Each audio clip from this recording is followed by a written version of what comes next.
زکات شریعت کی طرف سے واجب ہے، زکات کی ادائیگی ضروری ہے، لیکن اگر کوئی مولا، کوئی مولوی، کوئی مدرسے کا سفیر اس کے پاس پہنچتا ہے تو وہ آدمی کرسی پر ٹیک لگائے بیٹھا رہتا ہے، جیسے ہی رسید نکالتا ہے تو اس کی پیشانی میں سلوٹیں آنے لگتی ہیں، شکن پڑ جاتی ہیں، اور وہ جو شرعی طرف سے اللہ کا حق اس پر واجب ہے، زکات، اس زکات کی ادائیگی کو تاوان سمجھتا ہے، تو اللہ کے نبی نے فرمایا والزکات مغرمہ، کہ آدمی زکات تو دے گا لیکن بوجھ سمجھ کر کے دے گا، خوش دلی کے ساتھ زکات کی ادائیگی نہیں کرے گا۔ حالانکہ دوسری حدیث کے اندر اللہ کے نبی صلی اللہ علیہ وسلم کا فرمان ہے وَإِذَا مَنَعُوا الزَّكَاةَ مَنَعَتِ الْأَرْضُ بَرَكَاتِهَا مِنَ الزَّرْعِ وَالثِّمَارِ وَالْمَعَادِنِ، کہ جب لوگ زکات دینے سے رک جائیں، وَإِذَا مَنَعُوا الزَّكَاةَ، کہ جب لوگ زکات دینے سے رک جائیں گے، سفیر ان کے پاس جا رہا ہے، مچند ان کے پاس جا رہا ہے، مدارس چلانے والے ان کے پاس جا رہے ہیں، لیکن وہ زکات نہیں دے رہا ہے، تو اس کا وبال کیا ہوگا؟ اللہ کے نبی فرماتے ہیں کہ تم زکات سے اپنے آپ کو روکتے ہو، زکات دینے سے منع کرتے ہو، منعت الارض برکاتہا، تو زمین اپنی برکتوں کو روک لے گی، تم زکات روکو، زمین اپنی برکتوں کو روک لے گی۔ اللہ کے نبی فرماتے ہیں کہ زمین کی برکتیں کیا ہے؟ من الزرع، کھیتی، فصل، اگر کوئی آدمی کاشتکار ہے، کھیتی کرتا ہے، فصل اگاتا ہے، پھر زکات کی ادائیگی نہیں کرتا، تو اللہ کے نبی نے فرمایا منعت الارض برکاتہا، تو زمین اپنی برکتوں کو روک لے گی، اس کی کھیتی نہیں ہوگی، یہ کھیتی میں پریشان سرگردہ ہوگا، پانی پٹائے گا، کھاد ڈالے گا، اچھا سا اچھا بیج ڈالے گا، ہر طرح کی محنت کرے گا اچھی سے اچھی فصل اگانے کے لیے، لیکن اللہ کے نبی فرماتے ہیں چونکہ یہ زکات نہیں دے رہا ہے تو منعت الارض برکاتہا، تو زمین اپنی برکت کو روک لے گی۔ کھیتی کے راستے سے اس کے پاس مال آ رہا تھا، کھیتی کر رہا تھا، اس کے پاس سینکڑوں بیگھہ زمین تھی، اس میں فصلیں اگایا کرتا تھا، لیکن زکات نہیں دیتا ہے، تو پھر کھیتی نکلنی بند ہو جائے گی، فصلیں نکلنی بند ہو جائیں گی۔ اور اگر کسی کے پاس باغات سے اگر مال و اسباب جمع ہے، اگر اس کے پاس دولت باغ سے آ رہے ہیں، پھلوں کے باغ ہیں، تو اللہ کے نبی فرماتے ہیں منعت الارض برکاتہا من الزرع والثمار، اگر امرود کا باغ ہے، آم کا باغ ہے، سیب انگور کے اگر باغ ہے، اور وہ زکات کی ادائیگی نہیں کرتا ہے، عشر نہیں دیتا ہے، تو پھر اللہ تبارک و تعالی ان پھلوں کو نکلنے سے روک دے گا۔ اگر اس کے پاس دولت، کھیتی باڑی نہیں ہے، باغات نہیں ہیں، لیکن ان کے پاس کانے موجود ہیں جہاں سے وہ لوہے نکالتا ہے، سونا چاندی نکالتا ہے، تانبا نکالتا ہے، معدنیات کا اگر ان کے پاس کام ہے، تو اللہ کے نبی نے فرمایا کہ اگر یہ آدمی زکات نہیں دیتا ہے تو منعت الارض برکاتہا، تو زمین اپنی برکت کو روک لے گی، یعنی والمعادن، تو پھر ان کی کانوں سے اگر یہ لوہے نکالا کرتا تھا تو لوہے نکلنا بند ہو جائیں گے، اگر سونے چاندی کی کانیں تھیں، اگر تانبے اور سونے چاندی کے اگر ان سب کی کانیں تھیں تو یہ کانیں اپنی برکتوں کو کھو دیں گی، اور یہ کانیں معدنیات نکالنا بند کر دیں گی۔ تو اللہ کے نبی صلی اللہ علیہ وسلم نے فرمایا کہ تیسری برائی جس سے سماج کے اندر فساد اور بگاڑ آ جائے گا والزکات مغرمہ، کہ آدمی زکات کی ادائیگی کو تاوان سمجھے۔ آگے اللہ کے نبی صلی اللہ علیہ وسلم فرماتے ہیں وَأَطَاعَ الرَّجُلُ زَوْجَتَهُ وَعَقَّ أُمَّهُ، کہ آدمی اپنی بیوی کی اطاعت کرنے لگے گا، وَعَقَّ أُمَّهُ، اور اپنی ماں کی نافرمانی کرے گا۔ أَطَاعَ الرَّجُلُ زَوْجَتَهُ، کہ آدمی کے پاس، شادی شدہ آدمی ہے، بیوی اس کے پاس موجود ہے اور اسی گھر میں اس کی ماں بھی باحیات ہے، اللہ کے نبی نے فرمایا کہ لیکن اس آدمی کا معاملہ، اس آدمی کا سلوک بیوی اور ماں کے معاملے میں مختلف ہوگا۔ اطاع الرجل زوجتہ وعق امہ، کہ یہ آدمی اپنی بیوی کی بات مانے گا، وعق امہ، اور اپنے ماں کی نافرمانی کرے گا۔ حالانکہ ماں کی فضیلت، ماں کی اہمیت اللہ کے نبی صلی اللہ علیہ وسلم نے بہت بیان فرمائی ہے۔ جیسے ابھی صدر جمعیت علماء رڑکی ابھی جو مولانا تقریر کر کے گئے تھے ماں کی فضیلت پر، تو ماں کی بہت فضیلت ہے، بلکہ اگر آدمی ماں کی خدمت نہیں کرتا ہے، اگر آدمی ماں کو ستاتا ہے تو دنیا میں بھی اس کے لیے عذاب ہے، آخرت تو اس کی تباہ ہوتی ہی ہے۔ ایک واقعہ ہے، صحابی کا واقعہ ہے، علقمہ رضی اللہ تعالیٰ عنہ۔ حضرت علقمہ رضی اللہ تعالیٰ عنہ کے بارے میں آتا ہے کہ وہ بستر مرگ پر ہیں، موت آنا چاہتی ہے، لوگ کلمات کی تلقین کر رہے ہیں، لوگ ان سے کہہ رہے ہیں کہ لا الہ الا اللہ کی ورد کرو تاکہ موت آسان ہو جائے، تاکہ کلمے پر تمہارا خاتمہ ہو۔ لوگ تلقین پر تلقین کر رہے ہیں۔ حضرت علقمہ رضی اللہ تعالیٰ عنہ صحابی ہیں، لیکن لوگوں کی تلقین کے باوجود ان کی زبان سے کلمہ جاری نہیں ہو رہا ہے۔ یہ بات کسی نے آپ صلی اللہ علیہ وسلم کو پہنچائی کہ علقمہ بستر مرگ پر ہے، روح اب فنا ہونے والی ہے، لیکن لوگ کلمہ شہادت کی تلقین کر رہے ہیں، لیکن ان کی زبان کلمہ شہادت کو ادا کرنے سے قاصر ہے۔ تو اللہ کے نبی صلی اللہ علیہ وسلم نے پوچھا کہ معلوم کرواؤ کہ ان کے والدین زندہ ہیں۔ پتہ کروایا گیا، پتہ چلا کہ صرف والدہ باحیات ہے، والد کا انتقال ہو چکا ہے، لیکن بتایا کہ ان کی والدہ زندہ ہیں، لیکن ان سے ناراض ہیں، اپنے بیٹے سے خفا ہیں۔ اللہ کے نبی صلی اللہ علیہ وسلم نے پیغام بھجوایا کہ جا کر کے ان سے کہو کہ میں ملنا چاہتا ہوں، یا تو وہ خود میرے پاس آ جائیں یا میں ان کے پاس چلا جاتا ہوں۔ جب اس بوڑھی عورت کے پاس اللہ کے نبی صلی اللہ علیہ وسلم کا پیغام پہنچا تو اس نے کہا کہ میرے ماں باپ آپ پر فدا ہوں، میں خود آنا چاہتی ہوں، میں آپ کو زحمت نہیں دینا چاہتی۔ چنانچہ وہ آئی، آپ صلی اللہ علیہ وسلم نے وجہ ناراضگی پوچھی کہ آپ اپنے بیٹے سے ناراض کیوں ہیں؟ تو انہوں نے کہا کہ یہ اپنی بیوی کے مقابلے میں میری نافرمانی کرتا ہے، اگر اس کی بیوی اور مجھ میں تکرار ہو جاتی ہے تو ہمیشہ یہ اپنی بیوی کی بات مانتا ہے اور مجھ سے تکرار کرنے لگتا ہے۔ تو اللہ کے نبی صلی اللہ علیہ وسلم نے فرمایا کہ چلو وہ گزری ہوئی بات ہے، اب وہ بستر مرگ پر ہے، کب روح فنا ہو جائے کسی کو معلوم نہیں ہے، اس کی زبان سے کلمہ شہادت نہیں نکل رہا ہے، اگر تم نے معاف نہیں کیا تو پھر بغیر کلمہ کے یہ مر جائے گا۔ اللہ۔ وہ بوڑھی عورت کہتی ہے کہ میں معاف کرنے والی نہیں، میرا دل بہت دکھا ہے۔ تو پھر اللہ کے نبی صلی اللہ علیہ وسلم نے پاس میں بیٹھے صحابہ کرام سے عرض کیا کہ لکڑیاں جمع کرو اور اس کو سلگاؤ تاکہ اس کے بیٹے کو اسی آگ میں جلا دے۔ آگ میں جلنے کی خبر سن کر وہ بڑھیا کانپ گئی اور کہا میری نظر کے سامنے میرے بیٹے کو جلایا جائے گا، میرا دل کیسے برداشت کرے گا؟ اللہ کے نبی نے فرمایا کہ یہ دنیا کی آگ ہے جو 70 گنا ٹھنڈی ہے، ارے جہنم کی آگ اس سے 70 گنا زیادہ گرم ہے۔ کیا تم چاہتی ہو کہ تم ناراض ہو، تمہارے بیٹے کی زبان سے کلمہ طیبہ جاری نہ ہو اور مرنے کے بعد وہ جہنم نصیب ہو جائے؟ فوراً اس کا کلیجہ پگھل گیا اور کہا کہ میں اپنے بیٹے کو دل سے معاف کرتا ہوں۔ تو اللہ کے نبی صلی اللہ علیہ وسلم نے فرمایا کہ یہ ایک سماج کی برائی ہے کہ اطاع الرجل زوجته وعق امه،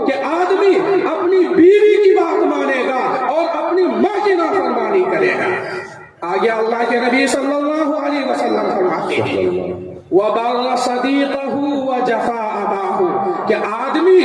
اپنے دوست کے ساتھ حسن سلوک کا معاملہ کرے گا، وجفا اباہ، اور اپنے باپ کے ساتھ ظلم و زیادتی کرے گا۔ معاملہ الٹا ہے۔ دوست یار آ جائے، گھر میں قالین بچھوائے گا، اچھے اچھے پکوان اور ڈش تیار کرائے گا، لیکن وہیں پر بوڑھے ماں باپ موجود ہیں، ان کو منع کر دیا جاتا ہے کہ جب تک میرے دوست و احباب میرے ساتھ ہیں ادھر آپ مت آئیے۔ کیا وہ ذلت محسوس کرتا ہے، کیا فضیحت محسوس کرتا ہے، اپنے دوست اور یاروں کو اپنے والدین پر ترجیح دیتا ہے۔ تو اللہ کے نبی صلی اللہ علیہ وسلم نے فرمایا وَبَرَّ صَدِيقَهُ وَجَفَا أَبَاهُ، کہ ایک وقت ایسا آئے گا کہ آدمی اپنے باپ کے مقابلے میں اپنے دوست کو ترجیح دے گا، اس کو اپنے ہاتھ سے لقمہ اٹھا کر کھلائے گا، وہی اپنے باپ کو بھوکا رکھے گا۔ اللہ کے نبی صلی اللہ علیہ وسلم نے فرمایا کہ جب یہ برائی سماج کے اندر گھر کرنے لگے گی تو پھر امت کی خیر نہیں ہے۔ آگے اللہ کے نبی صلی اللہ علیہ وسلم نے فرمایا وَارْتَفَعَتِ الْأَصْوَاتُ فِي الْمَسَاجِدِ، کہ مسجدوں میں بازار کی طرح شور مچایا جائے، تمام تر دنیاوی فیصلے مسجدوں میں ہونے لگیں گے، بچے مسجدوں میں پہنچ کر شور و غل کریں گے، کوئی اس کو روکنے والا نہیں ہوگا۔ ایک دوسری حدیث کے اندر اللہ کے نبی فرماتے ہیں جنبوا مساجدکم صبیانکم، کہ اپنی مسجدوں کو اپنے بچوں سے بچاؤ۔ جو بے شعور بچے ہیں، ناسمجھ بچے ہیں، جو مسجد کے احترام اور تقدس کو نہیں پہچانتے، ان سے اپنے مسجد کو بچاؤ، اس لیے کہ مسجد مقدس جگہ ہے، عبادت کی جگہ ہے، اللہ کے نزدیک سب سے محبوب ترین جگہ ہے۔ لیکن اللہ کے نبی فرماتے ہیں کہ ایک زمانہ ایسا آئے گا، معاشرہ اتنا گندا ہو جائے گا وارتفعت الاصوات فی المساجد، کہ لوگ مسجدوں میں بازار کی طرح شور مچائیں گے۔ اگر جماعت کے وقت سے 10 منٹ پہلے پہنچ گئے تو چند نوجوان حلقہ بنا کر بیٹھ جائیں گے، دینی باتیں نہیں کریں گے، دنیاوی باتیں کرنا شروع کر دیں گے، ایک دوسرے کی غیبت شروع کر دیں گے۔ اللہ کے نبی نے فرمایا یہ بھی ایک سماج کی برائی ہے، اور یہ بھی سماج کو ہلاکت کرنے والی ایک برائی ہے۔ آگے اللہ کے نبی صلی اللہ علیہ وسلم فرماتے ہیں وَقَانَ زَعِيمُ الْقَوْمِ أَرْذَلَهُمْ، کہ قوم کا لیڈر، قوم کا نیتا، قوم کا سربراہ ارذلہم، سب سے گھٹیا آدمی ہوگا، سب سے ذلیل قسم کا آدمی ہوگا۔ جو تمہارا سربراہ ہوگا وہ ایک نمبر کا بدماش ہوگا، اپنی بدماشی کی بنیاد پر وہ تمہارا سربراہ بنا ہوا ہوگا۔ اللہ کے نبی نے فرمایا وَقَانَ زَعِيمُ الْقَوْمِ أَرْذَلَهُمْ، کہ قوم کا لیڈر تمہارا سب سے نیکوکار آدمی نہیں ہوگا بلکہ سب سے دین سے دور آدمی ہوگا۔ آگے اللہ کے نبی فرماتے ہیں وَأُكْرِمَ الرَّجُلُ مَخَافَةَ شَرِّهِ، اور آدمی کا اعزاز و اکرام اس کی شرارت سے بچنے کے لیے کیا جائے، بزرگی کو دیکھ کر نہیں، ولایت کو دیکھ کر نہیں، یہ دیکھ کر نہیں کہ یہ دیندار آدمی ہے، مسجد میں بر وقت جاتا ہے، پہلی صف میں نماز پڑھتا ہے، تکبیر اولا کبھی نہیں چھوٹتی، دوسروں کی خبر گیری کرتا ہے، بھلا آدمی ہے، نیکوکار آدمی ہے، اس کی صالحیت سے مرعوب ہو کر، اس کے دینی مزاج سے مرعوب ہو کر آدمی اس کا اکرام نہیں کرے گا، بلکہ اکرام کیوں کرے گا؟ اپنے گھر میں دعوت کیسے لوگوں کو دے گا؟ جو سب سے زیادہ بدماش ہے۔ کیوں؟ اکرم الرجل مخافۃ شرہ، آج میں اس بدماش کو اگر اپنے گھر بلاتا ہوں، اپنے فنکشن میں اس کو شامل کرتا ہوں تو کل میں اپنا ناجائز کام نکال لوں گا، کل اگر کسی سے میری دشمنی ہو جاتی ہے تو اس کو میں ساتھ میں لے کر کے جاؤں گا، اسی لیے اس کے آنکھ و بھگت کرو، اسی لیے اس کا اعزاز و اکرام کرو۔ تو اللہ کے نبی نے فرمایا وَأُكْرِمَ الرَّجُلُ مَخَافَةَ شَرِّهِ، کہ آدمی کا اعزاز و اکرام اس کی شرارت سے بچنے کے لیے کیا جائے گا، اور آدمی بھی اس اعزاز و اس اکرام کو فخریہ انداز میں برملا کہتا ہے کہ دیکھو میں قوم کا لیڈر ہوں، لوگ مجھ سے لڑتے ہیں، اسی لیے کوئی فنکشن کوئی تقریب ایسی نہیں ہوتی جہاں میں مدعو نہیں ہوتا، فخریہ بیان کرتا ہے۔ حالانکہ اگر کسی کو آدمی نے سماج کا سربراہ بنا دیا ہے ہے، اگر وہ صاحب منصب ہے، اگر وہ قائد اور لیڈر ہے تو اس کو اپنے حال سدھارنا چاہیے، اللہ کی طرف رجوع کرنا چاہیے۔ ارے اللہ نے تم کو دولت دے رکھی ہے، تم کو منصب دے رکھا ہے، تم کو عہدہ دے رکھا ہے، تمہاری دنیا کو اللہ نے بنا دی، ارے اپنا دین کو بنا دو۔ دنیا کتنے دن کی ہے؟ زیادہ سے زیادہ 60 سال، 70 سال، 80 سال، 100 سال، لیکن دنیا فانی ہے، یہاں سے جانا ہے۔ اگر آپ کو اللہ تعالیٰ نے سربراہ بنا دیا ہے تو آپ لوگوں پر ظلم مت کیجیے، آپ لوگوں کا مال ہڑپیے مت، بلکہ اگر کوئی مظلوم ہے، کوئی ستایا ہوا ہے تو آپ اپنا دستے تعاون اس کی طرف بڑھائیے، آپ اس کی مدد کیجیے۔ اگر آپ برے ہیں، ظالم ہیں سماج کے اندر اور صرف مسجد میں جا کر نماز پڑھ لیتے ہیں، روزہ رکھ دیتے ہیں، زکوٰۃ دے دیتے ہیں، لیکن آپ کے شر سے، آپ کی برائی سے، آپ کی زیادتی سے، آپ کے ظلم سے آپ کا پڑوسی محفوظ نہیں ہے تو پھر اس نماز کی، اس روزے کی، اس زکوٰۃ کی اللہ کے نزدیک کوئی قدر نہیں ہے۔ حدیث کے اندر آتا ہے، اللہ کے نبی صلی اللہ علیہ وسلم فرماتے ہیں اتدرون من المفلس، کہ اے صحابہ کیا تمہیں پتا بھی ہے کہ مفلس کون ہے؟ فقیر، فلاش، نادار کون ہے تم میں؟ اللہ کے نبی صلی اللہ علیہ وسلم نے صحابہ کے مجمع سے معلوم کیا تدرون من المفلس، کیا تمہیں معلوم بھی ہے کہ مفلس کون ہے، غریب اور فقیر کون ہے؟ صحابہ نے عرض کیا یا رسول اللہ المفلس فینا من لا درہم لہ ولا متاع، کہ اللہ کے نبی صلی اللہ علیہ وسلم ہمارے اندر مفلس تو وہ ہوتا ہے جس کے پاس روپیہ پیسہ نہ ہو، درہم و دینار نہ ہو، مال و اسباب نہ ہو۔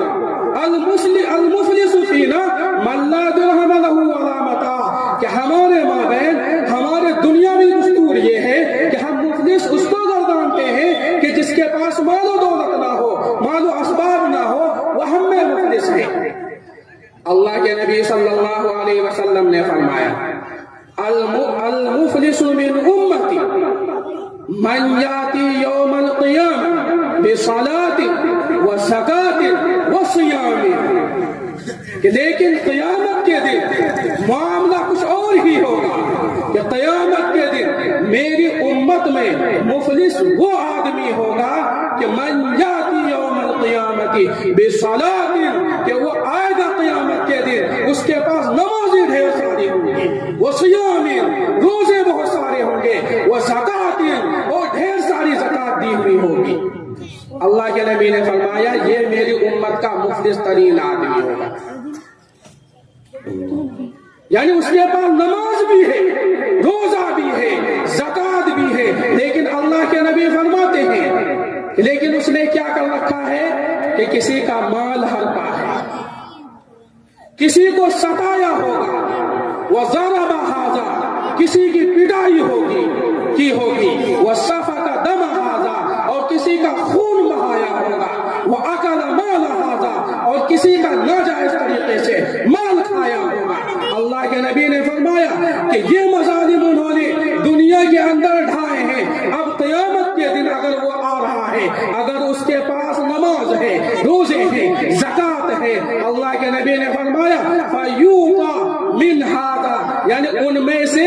ان کے نماز لے لیے جائیں گے، ان کے روزے لے لیے جائیں گے، زکوٰۃ لے لی جائے گی۔ پھر اللہ کے نبی نے فرمایا پھر وہ جو مظلوم ہے تو ان کے حسنات ان مظلومین کو دے دیے جائیں گے۔ اللہ کے نبی نے فرمایا فَإِنْ فَنِيَتْ حَسَنَاتُهُ قَبْلَ أَنْ يَقْضِيَ مَا عَلَيْهِ، اور اگر اس کی نیکیاں ختم ہو جائیں، اگر نماز مظلومین کو اگر دے دی جائے، روزے دے دیے گئے، زکوٰۃ دے دی گئی، اب اس کے پاس حسنات نہیں بچی، نیکیاں نہیں بچی، لیکن مظلومین کا حق اب بھی باقی ہے، تو اللہ کے نبی نے فرمایا فَأُخِذَ مِنْ خَطَايَاهُمْ، تو مظلومین کے گناہ لیے جائیں گے، فَطُرِحَتْ عَلَيْهِ، اور ان گناہوں کو اس ظالم کے اوپر لادا جائے گا، فَطُرِحَ فِي النَّارِ، پھر اللہ تبارک و تعالیٰ اس کو جہنم میں ڈال دیں۔ تو اگر صرف ہمارے روزے اگر ٹھیک ٹھیک ٹھاک ہیں، نماز اگر ہم پابندی سے پڑھ رہے ہیں، زکوٰۃ کی ادائیگی کر رہے ہیں، لیکن اگر ہمارے معاملات صاف نہیں ہیں، اگر ہماری معاشرت اچھی نہیں ہے، تو پھر ہماری اس نماز کی، ہمارے روزے کی اور ہماری زکوٰۃ کی اللہ کے نزدیک کوئی قدر نہیں ہے۔ تو اللہ کے نبی صلی اللہ علیہ وسلم نے فرمایا وَأُكْرِمَ الرَّجُلُ مَخَافَةَ شَرِّهِ کہ آدمی کا اعزاز و اکرام اس کی شرارت سے بچنے کے لیے کیا جائے گا۔ آگے اللہ کے نبی صلی اللہ علیہ وسلم فرماتے ہیں وَشُرِبَتِ الْخُمُورُ شراب پینا عام ہو جائے گا،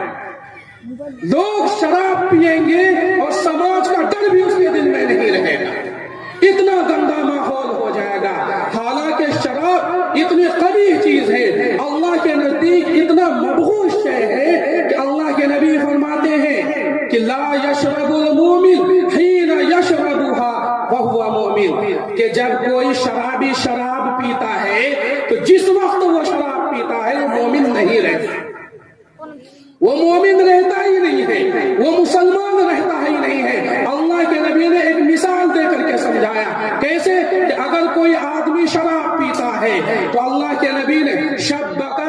بین اصابعہ، اللہ کے نبی صلی اللہ علیہ وسلم نے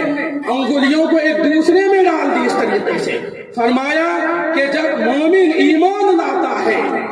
اس کے دل کے اندر اگر توحید ہے، کلمہ شہادت ہے، وہ مومن ہے، تو اس کا ایمان اس کے دل کے اندر ایسے گھسا ہوا رہتا ہے، ایسے راسخ رہتا ہے۔ شبک النبی صلی اللہ علیہ وسلم بین اصابعہ،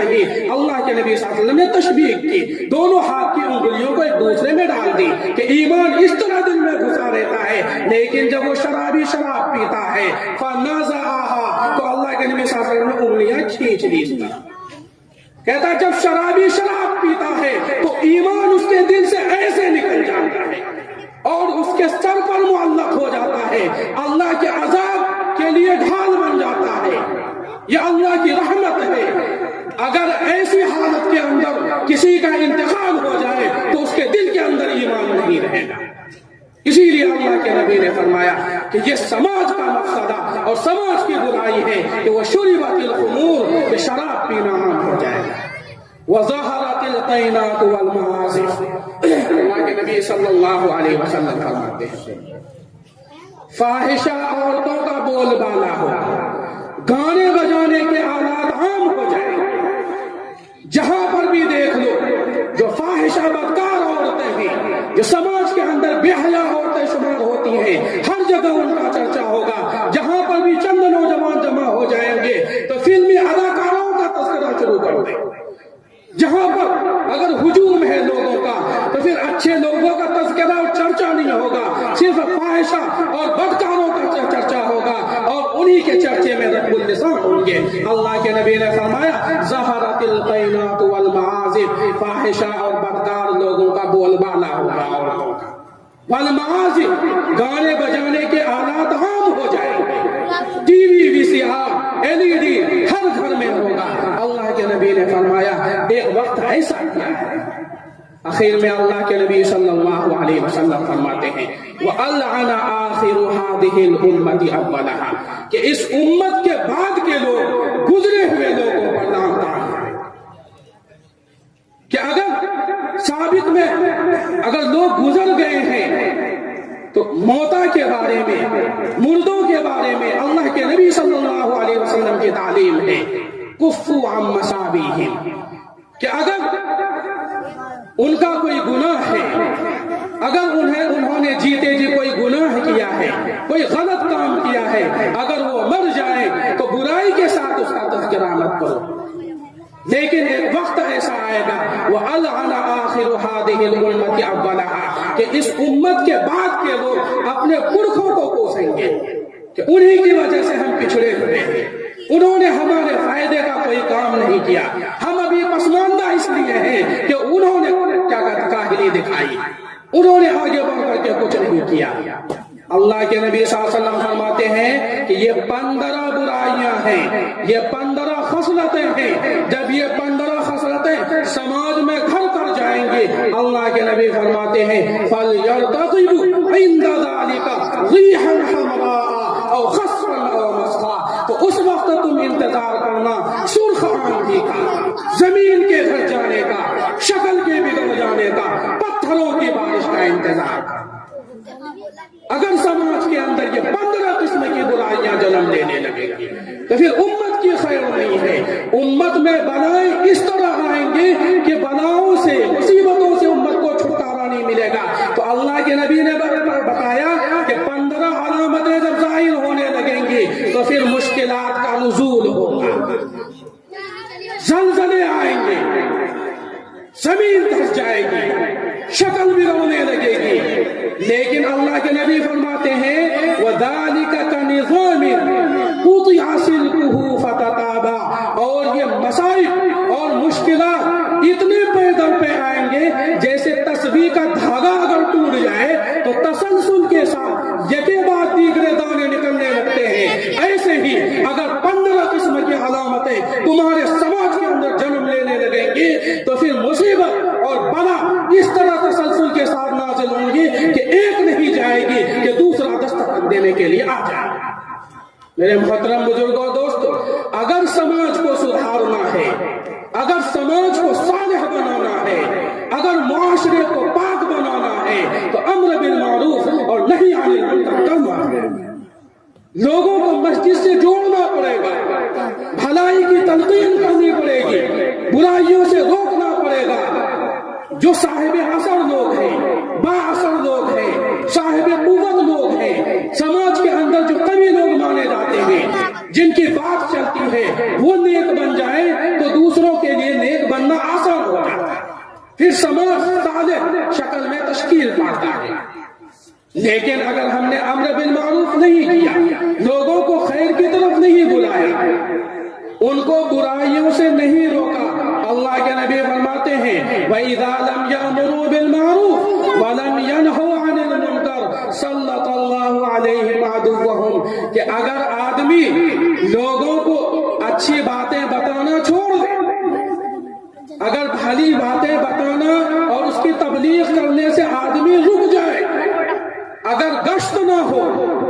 لوگوں کو مسجد سے جوڑنے کی فکر نہ ہو، لوگوں کے اندر دینی جذبہ آدمی پیدا نہ کرتا ہو، اللہ کے نبی نے فرمایا کہ اگر برائیوں سے آدمی دوسرے کو نہیں روکتا ہے، صحیح بات کی تلقین نہیں کرتا ہے، صلّت اللہ علیہم عدوہم، تو اللہ تعالیٰ ان کے اوپر دشمنوں کو مسلط کر دیتے ہیں۔ پھر تمہارا حکمران، تمہارا امیر، تمہارا سید، تمہارا حاکم تمہارا دشمن بن جائے گا۔ کیوں؟ اس لیے کہ تم بھی اسی کی طرح ہو گئے، تمہارے اندر دین کی پاسداری نہیں ہے، تمہارے اندر تدین نہیں ہے، تمہارے اندر صالحیت نہیں ہے، تمہارے اندر نیکی کا جذبہ نہیں ہے، تو پھر اللہ تعالیٰ اس کے خمیازے کے طور پر اور عذاب کے طور پر تمہارے دشمن کو تم پر مسلط کر دیں گے۔ فَعِنْدَ ذَلِكَ، کہتے ہیں يَدْعُو عِنْدَ ذَلِكَ خِيَارُكُمْ فَلَا يُسْتَجَابُ لَكُمْ، اور اس وقت تم پریشان ہو جاؤ گے۔ تم یہ دیکھو گے کہ معاشرے کے اندر نیک آدمی کون ہے، بڑا عالم کون ہے، مسجد سے جڑا ہوا کون ہے، تم اپنے بہترین مستجاب الدعوات لوگوں کو تلاش کرو گے۔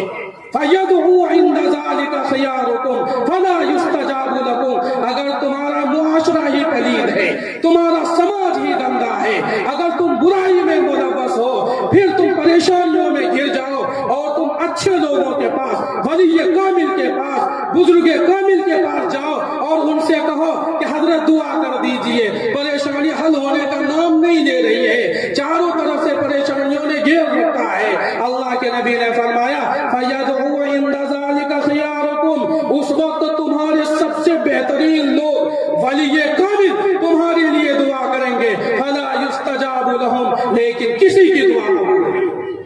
اس لیے کہ تمہارے احوال بدلے ہوئے نہیں۔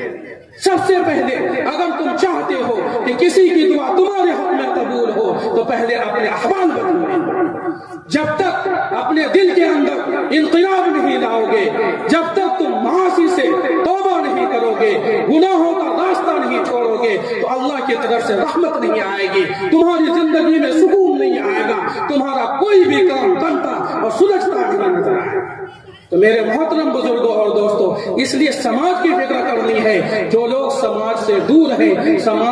جو لوگ مسجد سے دور ہیں، جو لوگ برائیوں میں ملوث ہیں، ان کو برائیوں سے روکنا ہے، دین کی طرف ان کو کھینچنا ہے. کسی بھی تدبیر سے ہو، حکمت کے ساتھ، بھائی چارگی کے ساتھ. یہ نہیں کہ اس کو حقیر سمجھ کر کے، اس کو تانا اور آر دلا کر کے مسجد سے جوڑے، ایسا نہیں، بلکہ جس طریقے سے حکمت عملی کے ساتھ اس کو جوڑ سکے جوڑے، تاکہ ایک نیک معاشرہ، ایک صالح سماج تشکیل پائے. پھر دیکھیے جب نیک معاشرہ وجود میں آئے گا، صالح سماج وجود میں آئے گا، پھر دیکھیے اللہ کی طرف سے کتنے انعامات اور اکرامات کی بارش ہوگی. وآخر دعوانا الحمدللہ. ماشاءاللہ، ان کی تقریر میں دریا کی روانی دیکھی، ان کی تقریر میں دریا کی روانی دیکھی، غنچہ و گل کی رنگین جوانی دیکھی. ابر بن کے برس پڑنے کو جو آیا واعظ، بے طرح ہم نے خم میں کی سیلانی دیکھی. یہ تھے جناب سرپرست محترم جناب حضرت مولانا جمشید عادل صاحب قاسمی دامت برکاتہم العالیہ،